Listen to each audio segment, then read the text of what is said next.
Žmonės, aš netikiu, kad pasaulis yra vien apie darbą, rimą. Aš tikiu, kad pasaulis yra toks gražus. Ir žinai,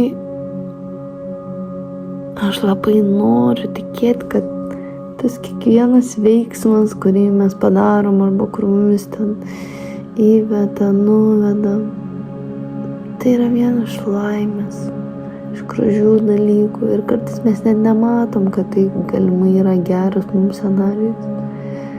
Bet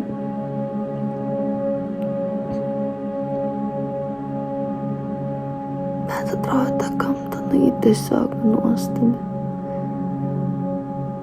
Ir kai mums mokė, kad gamtoje yra visokių dalykų. Jo, bet pažiūrėkit, kiek grožių.